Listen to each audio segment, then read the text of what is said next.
નમસ્કાર ખેડૂત મિત્રો, મારું નામ છે અલ્કેશ પટેલ અને આપણી યુટ્યુબ ચેનલ છે ખેતીની વાત મારું ગુજરાત. આપણી દુકાનનું નામ છે મિત્રો Hindustan agro seeds Kalavad, proper Kalavad, તાલુકો કાલાવડ, જિલ્લો જામનગર. મિત્રો તારીખ થઈ છે આજે મિત્રો 27/2/2025.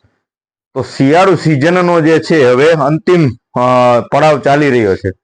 મોસમ પડવાની ધીમે ધીમે શરૂઆત થઈ ગઈ છે. જીરાના પાક છે, ધાણાના પાક છે, ચણાના પાક છે, વટાણાનો પાક જે છે એ બધાની કાપણી જે છે હવે આગોતરા જે વાવેતર હતા એની ધીમે ધીમે શરૂ થઈ ગઈ છે. હાર્વેસ્ટિંગ શરૂ થઈ ગયું છે અને ધીમે ધીમે જે છે બજાર સુધી આપણો માલ જે છે એ પહોંચવા લાગ્યો છે.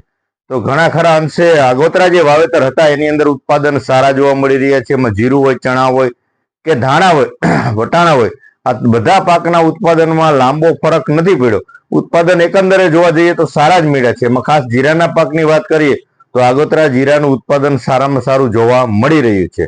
પાછતરા જીરાની વાત કરીએ, દાણાની વાત કરીએ તો એમાં ઉત્પાદન કપાશે, કેમ કે તાપમાન છેલ્લા 5 દિવસ છે 30 ડિગ્રી ઉપર જે છે એ તાપમાન જોવા મળી રહ્યું છે. તો આ તાપમાનના લીધે કાચું પાકો જે આપણો મોલ છે, આપણો જે પાક છે એ એકદમ વળી જવા તરફ લાગે છે. એટલે અત્યારે કોઈ દવા કાંઈ બીજીની અંદર કોઈ અસર કરે નહીં. શું કામ? એને કે તાપમાન જ એટલા હદે પહોંચી ગયું છે, તાપમાન વધી ગયું છે એટલે શિયાળુ પાકમાં એ વાતાવરણ અનુકૂળ ન આવે, જેના કારણે પાક જે આપણો જે છે વળી જાય અને કાચું પાકું જે છે એ એકદમ પાક તરફ વળી અને નાનો દાણો થઈ જાય અથવા બળી જાય અથવા દાણાનું બંધારણ જ ન થાય. આ પ્રકારની સ્થિતિ જોવા મળતી હોય છે મિત્રો.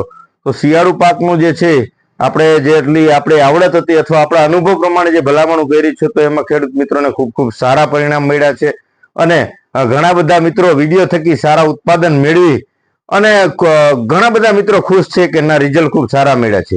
તો આવી નવી માહિતી મેળવવા માટે આપણી ચેનલને સબસ્ક્રાઇબ કરજો, બીજા ગ્રુપમાં શેર કરજો અને ખાસ આપણી ચેનલમાં જોડાવા માટે અથવા આપણા ગ્રુપમાં જોડાવા માટે તમે જે છે મારા મોબાઈલ નંબર ઉપર હાઈનો મેસેજ કરી દેજો. ટૂંક સમયની અંદર આપણે એક મોટું ગ્રુપ બનાવવા જઈ રહ્યા છીએ. અત્યારે હજી ગ્રુપ બનાવ્યું નથી, પણ જે મિત્રોએ નથી મેસેજ મને કર્યો તો એ મને હાઈ કરીને મેસેજ નાખી દેજો, જેથી કરીને આપણું જે ગ્રુપ બનાવી ગ્રુપની અંદર તમે જોડાઈ જાઓ, જેથી કરીને ખેતીલક્ષી જે માહિતી છે ફોટો દ્વારા તમારા સુધી રૂબરૂ પહોંચી રહે. જેથી કરીને તમે નથી અમારી પાસે પહોંચી શકતા તો તમારા નજીકના સેન્ટરમાં ફોટો બતાવી અને તમે ચોક્કસી માહિતી મેળવી શકો અથવા તમે ત્યાંથી ખરીદી કરી શકો છો મિત્રો. તો એ માટે તમે મારા ગ્રુપમાં ન જોડાયા હોય તો મારા મોબાઈલ નંબર છે 9925424050. આપણે ડિસ્ક્રિપ્શનની અંદર પણ મોબાઈલ નંબર નાખીએ છીએ, તો એની અંદર વોટ્સએપમાં હાઈ કરી અને મોકલી દેવાનું છે. એટલે હું તમારો નંબર સેવ કરી લઈશ અને ટૂંક સમયમાં આપણે જે ગ્રુપ બનાવશું એ ગ્રુપમાંથી તમને મારા તરફથી તમને મેસેજ મળી રહેશે. એટલે લગભગ આ માર્ચ મહિનાની અંદરમાં તો આપણું ગ્રુપ ચોક્કસથી બની જશે મિત્રો. તો તમામ મિત્રોને ભલામણ છે કે આપણી ચેનલમાં જોડાવા મને વોટ્સએપમાં હાઈ કરીને મેસેજ કરશો મિત્રો. વાત કરીએ ઉનાળુ પાકના વાવેતરની, તો ઉનાળુ પાકના વાવેતરમાં અત્યારે તલીના વાવેતર તો ઘણા બધા 50% ઉપર તો થઈ ગયું છે. હજી ઘણા બધા મિત્રોને તલીનું વાવેતર કરવાનું છે. તો મિત્રોને વિનંતી છે કે હવે તલીનું વાવેતર જે છે સમયસર કરવું જરૂરી છે. વધીને 5, 7 કે 8 દિવસની અંદરમાં તલીના પાકનું ચોક્કસથી વાવેતર કરી દેજો.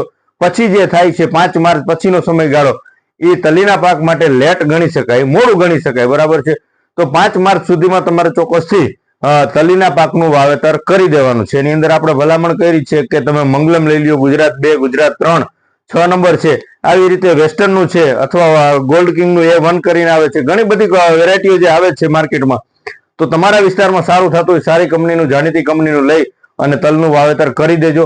જે મિત્રોને તલનું વાવેતર નથી કરવું અને મગનું વાવેતર કરવું છે તો 1 તારીખ પછી, ખાસ સમયગાળો એનો 5 તારીખ પછી આવે છે, 5 માર્ચ પછી, પણ તાપમાન અત્યારે વધી ગયું છે તો તમે 1 તારીખ પછી જે છે એ મગના પાકનું વાવેતર હવે કરી શકાય, બરાબર છે. ધીમે ધીમે શરૂ કરી દો એટલે 10 તારીખ સુધીમાં તમારે મગનું વાવેતર કરવાનો સમય અનુકૂળ અને યોગ્ય ગણી શકાય છે.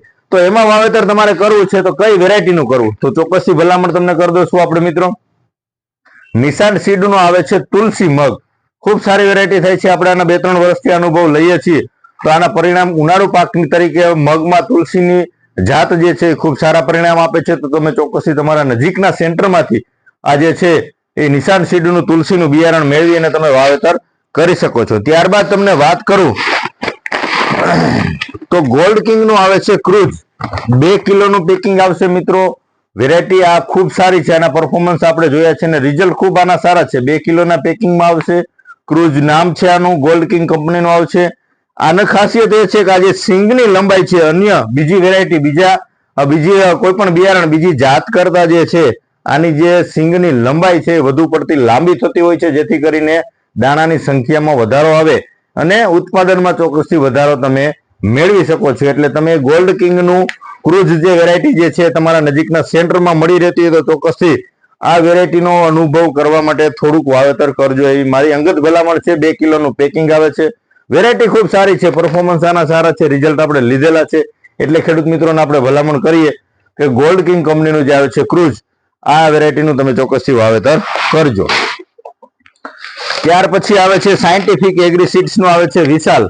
આ વેરાયટી પણ સારી છે. આ વેરાયટીના પણ આપણે રિઝલ્ટ લીધેલા છે, આના ઉત્પાદન પણ સારા મળેલા છે. તો તમે ઉનાળુ પાકમાં જે આવે છે સાયન્ટિફિક નું વિશાલ, આ વેરાયટીનું પણ તમે ચોક્કસથી વાવેતર કરી શકો છો.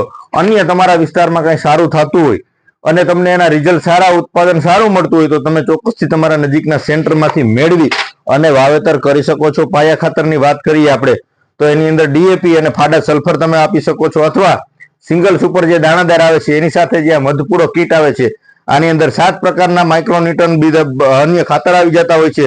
મેગ્નેશિયમ છે, ફેરસ છે, ઝીંક છે, મેંગેનીઝ છે, કોપર છે, હ્યુમિક છે અને બોરોન છે. આ પ્રકારનું 7 પ્રકારના કન્ટેન્ટ આ એક મધપૂડા કીટની અંદર આવી જતા હોય છે. તો તમારે 1 હેક્ટર એટલે કે 6.5 વીઘા સુધીનું આનું પ્રમાણ છે.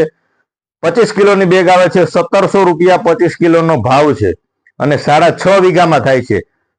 વીઘે તમારે સિંગલ સુપર દાણાદાર જે આવે છે વીઘે 10 કિલો નાખવાનું છે અને આનો જે ડોઝ છે એ તમારે ટૂંકમાં 25 કિલોની બેગ આવે છે 1 હેક્ટરમાં, એટલે 6.5 વીઘામાં આનો ઉપયોગ કરવાનો છે.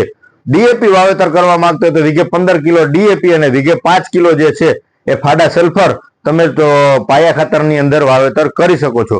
અથવા તમે આપણે ધાનુકાનું જે આવે છે માઇકોર સુપર, માઇકો રાજા જે આવે છે, માઇકો રાજા પણ તમે ઉમેરો કરી શકો છો મિત્રો. બરાબર છે. તો આ પ્રકારની પાયા ખાતરની વાત છે, તલીના પાકની વાત થઈ ગઈ, મગના પાકની વાત થઈ ગઈ. વિશેષ કઈ ચર્ચા, વિશેષ કઈ માહિતીની જરૂર હોય તો ચોક્કસથી તમે મને ફોન કરી શકો છો. મારા મોબાઈલ નંબર ડિસ્ક્રિપ્શનની અંદર આપણે આપી જ દઈએ છીએ, 9245424050. મિત્રો બસ રજા આપશો. આવીને આવી વિશેષ માહિતી જોતી હોય તો મિત્રો આપણી ચેનલને બને એટલી શેર કરજો અને સબસ્ક્રાઇબ કરજો, જેથી કરીને મિત્રો તમને ચોક્કસથી આપણે રોજબરોજ જે છે વિડીયો મોકલીએ છીએ તો તમારા સુધી યોગ્ય સમયે સાચી અને સચોટ માહિતી પહોંચતી રહે. મિત્રો બસ રજા આપશો. જય જવાન, જય કિસાન.